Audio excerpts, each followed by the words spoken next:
इसका डीएपी का जो है वो अल्टरनेटिव है। डीएपी का कोई अल्टरनेटिव नहीं है, आप डीएपी ज़रूर इस्तेमाल करें। और इसके अलावा जो है ये जो आजकल मार्केट में रंग-बिरंगे बीज आए हुए हैं, उनके पीछे ना भागिएगा। ये 6 किलो वाला बीज है जी, ये 80 मन होता है। ये ऑस्ट्रेलियन गंदम है, ये 120 मन होती है।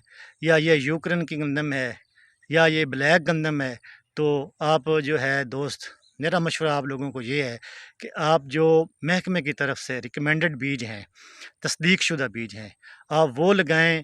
डीएपी इस्तेमाल करें, 1.5 से 2 बोरी एसओपी इस्तेमाल करें, एमओपी इस्तेमाल करें। और इसमें जो दोस्त जिनकी ज़मीन थोड़ी-सी पीएच लेवल ज़्यादा है, तो वो पहले पानी में इस ह्यूमिक एसिड का इस्तेमाल जो है उसको भी ज़रूर करें इंशाल्लाह।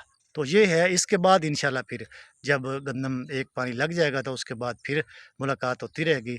तब तक अल्लाह हाफ़िज़।